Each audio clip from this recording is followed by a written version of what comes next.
क्या आपके Windows 11 laptop या पीसी में एसएसडी लगी होने के बावजूद सिस्टम बहुत स्लो चल रहा है? क्या टास्क मैनेजर में डिस्क यूजेस हमेशा 100% दिखाता है? क्या लैपटॉप बूट होने में बहुत समय लग रहा है? ऐप्स खुलने में देर लग रही है और कभी कभी पूरा सिस्टम फ्रीज हो जाता है? अगर हाँ, तो ये वीडियो आपके लिए है। आज मैं आपको एसएसडी 100% यूजेस के सभी कॉमन कारण और उनके 100% वर्किंग सॉल्यूशन बताऊंगा, और आखिर में मैं एक ऐसा सॉल्यूशन बताऊंगा जो ज़्यादातर लोगों की समस्या तुरंत ठीक कर देता है। तो वीडियो अंत तक ज़रूर देखें। नमस्कार दोस्तों, मैं हूं दीपक और आप देख रहे हैं टेक्निकल दीपक।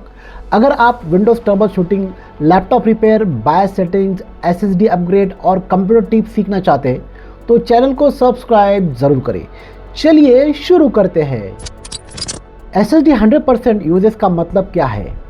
सबसे पहले एक बात समझिए, टास्क मैनेजर में 100% डिस्क यूजेस दिखने का मतलब यह नहीं है कि आपकी एसएसडी पूरी तरह भर गई है। यह दिखाता है कि स्टोरेज ड्राइव उस समय पूरी क्षमता से रीड एंड राइट ऑपरेशन कर रही है। इसके कारण क्या हो सकते हैं, चलो देखते हैं। अंदर अगर आपको देखना है कि हमारा जो डिस्क है, जो हमारा यहाँ पे हार्ड ड्राइव है या फिर आपका एसएसडी लगा हुआ है, तो जैसे अभी यहाँ पे CDE ड्राइव है, तो कौन सा मतलब ये जो ड्राइव है, ये पूरा ड्राइव जो है ये कितना % यूज़ हो रहा है, तो इसके लिए हमें जाना पड़ता है टास्क मैनेजर में। लेकिन टास्क मैनेजर ओपन करने के लिए आपके पास दो वे हैं, एक कंट्रोल अल्टर और डिलीट बटन दबा के आपके विंडोज़ के सामने एक ब्लैक स्क्रीन आएगी और वहाँ पे 2-4 ऑप्शन आएंगे। टास्क मैनेजर वहाँ पे आपको सिलेक्ट करना है और उसके बाद जाना है आपको परफॉर्मेंस पे, और यहाँ पे जाने के बाद आपको यहाँ पे डिस्क पे क्लिक करना है। यहाँ पे देखना है, यहाँ पे देख सकते हो आपका डिस्क यूज़ कितना % हो रहा है। तो यहाँ पे आप देख सकते हो 0101 मतलब ये जो है एकदम मिनिमम यूजेस पे ये वर्किंग हो रहा है। और यहाँ पे आप देख सकते हो आपका जो डिटेल है यहाँ पे डिस्क का, अभी उसका लाइव मतलब उसका क्या मतलब वर्किंग कैसे चल रहा है यहाँ पे दिखा रहा है। देखो एक्टिव टाइम यहाँ पे 0 0। उसके बाद एवरेज रिस्पांस टाइम आप देख सकते हो 2.11 मतलब 1 से 2.5 तक मिली सेकेंड यहाँ पे उसका एवरेज रिस्पांस टाइम दिखा रहा है। नीचे रीड स्पीड भी है और राइट स्पीड भी है, आप यहाँ पे देख सकते हो। ठीक है, इस तरह से आपको आपका डिस्क का यूज़ कितना हो रहा है यहाँ से आप देख सकते हो। पहला कारण है विंडोज़ अपडेट होना। उसके बाद है एंटीवायरस स्कैन, जो बैकग्राउंड में प्रोसेस है वो चल रही हो, या फिर करप्टेड फाइल जो है वो रनिंग में है। उसके बाद ड्राइवर्स इशू है। उसके बाद बैकग्राउंड जो ऐप्स होते हैं जो कि हमें पता नहीं होता लेकिन बैकग्राउंड में चलते रहते हैं। उसके बाद सर्च इंडेक्सिंग। उसके बाद है सिसमैन सर्विस और स्टोरेज कंट्रोल प्रॉब्लम्स।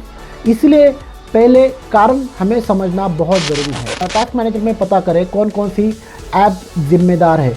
तो टास्क मैनेजर खोलने के लिए आपको Ctrl+Shift+Escape दबा के टास्क मैनेजर खोलना पड़ेगा। उसके लिए प्रोसेस टैब में जाना पड़ेगा। उसके बाद डिस्क कॉलम पर क्लिक करके सॉर्ट करना आपको होगा। अब देखें कौन सी ऐप सबसे ज़्यादा डिस्क यूज़ कर रही है।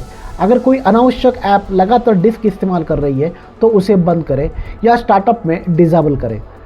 उसके बाद विंडोज सर्च इंडेक्सिंग और सिसमैन, ये दोनों सर्विस के बारे में आपको मैं बता रहा हूँ। विंडोज सर्च इंडेक्सिंग और सिसमैन कुछ सिस्टम में एसएसडी पर अतिरिक्त लोड डाल सकते हैं। विंडोज +R बटन दबाएं, उसके बाद services.msc खोलें। अब सिसमैन सर्विस पर जाएं, ज़रूरत पड़ने पर उसे स्टॉप करके टेस्ट करें। इसी तरह विंडोज सर्च सर्विस को भी अस्थायी रूप से रोक कर देखें डिस्क यूजेस सामान्य होती है या नहीं। अगर फर्क पड़े तो ये कारण हो सकता है। उसके बाद विंडोज़ अपडेट और एंटीवायरस चेक। अब क्या करना है, कई बार विंडोज़ अपडेट बैकग्राउंड में डाउनलोड या इंस्टॉल हो रहा होता है जो कि हमें पता नहीं होता। इसके लिए हमें सेटिंग में जाना है, विंडोज़ अपडेट में जाना है और वहाँ पे चेक करना है। अगर अपडेट चल रहा है तो उसके पूरा होने का इंतज़ार आपको करना पड़ेगा, क्योंकि ब्रेक करेंगे तो आपका विंडोज़ में प्रॉब्लम हो सकती है।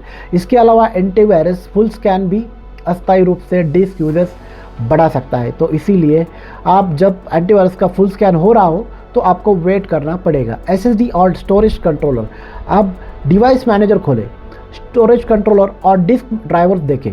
अगर ड्राइवर में कोई वार्निंग दिखाई देती है तो सबसे पहले उस समस्या को आपको ठीक करना ज़रूरी है, यानी आप उसे अपडेट करें। जहाँ निर्माता ड्राइवर उपलब्ध कराता है वहाँ ऑफिशियल ड्राइवर का उपयोग करें। कुछ सिस्टम में ड्राइवर अपडेट से डिस्क परफॉर्मेंस बेहतर हो जाती है। अब आपको नेक्स्ट क्या करना है, सिस्टम फाइल आपको चेक करनी है। अगर विंडोज़ की कोई सिस्टम फाइल करप्ट हो गई है तो डिस्क लगातार बिजी रह सकती है। कॉमन प्रॉम्प्ट को एडमिनिस्ट्रेटर के रूप में खोलें। अब यह कमांड चलाएं sfc/scan now। स्कैन पूरा होने दें। इसके बाद ज़रूरत हो तो DISM टूल भी चलाया जा सकता है। यह विंडोज़ की ख़राब सिस्टम फाइल्स को रिपेयर करने में मदद करता है। SSD हेल्थ और फ्री स्पेस चेक करें। अगर SSD लगभग पूरी भर चुकी है तो उसकी परफॉर्मेंस प्रभावित हो सकती है। कम से कम 15-20% आपको SSD फ्री रखनी बहुत ज़रूरी है। साथ ही SSD का हेल्थ भी जांच करना आपको ज़रूरी है। अगर हेल्थ ख़राब है या ड्राइवर एरर दे रही है तो सबसे पहले डेटा बैकअप लेना आपको बहुत ज़रूरी है। उसके बाद सबसे बड़ी गलती आप क्या करते हो, बहुत से लोग 100% डिस्क यूजेस देखकर तुरंत नई SSD कर लेते हैं, लेकिन वास्तविक कारण कई बार सॉफ्टवेयर ड्राइवर, विंडोज़ सर्विसेज या करप्टेड फाइल होते हैं। इसीलिए सभी ट्रबल शूटिंग स्टेप्स पूरे करें तभी हार्डवेयर की जांच करवाते हैं। तो दोस्तों आज आपने सीखा SSD 100% यूजेस क्यों होती है, कौन सी ऐप डिस्क यूज कर रही है, कैसे पता करें, सिसमैन और सर्च इंडेक्सिंग की जो आपका जो रोल है वो क्या है, विंडोज़ अपडेट और एंटीवायरस की जांच आपको करना क्यों ज़रूरी है, ड्राइवर और स्टोरेज कंट्रोलर की जांच करना क्यों ज़रूरी है, और सिस्टम फाइल्स रिपेयर कैसे करना आपको होता है, SSD हेल्थ और फ्री स्पेस क्यों ज़रूरी है आपकी SSD में। अगर आपके सिस्टम में भी अभी SSD 100% यूजर्स की समस्या है तो नीचे कमेंट में हमें आप ज़रूर लिखें और हमें पूछें। Laptop, desktop model, SSD brand, Windows version problem कब से आ रही है, मैं आपकी मदद करने की पूरी कोशिश करूंगा। अगर वीडियो पसंद आए हो तो लाइक करें, शेयर करें और हमारे टेक्निकल दीपक को सब्सक्राइब ज़रूर करना मत भूलिए। मिलते हैं अगली वीडियो में। धन्यवाद।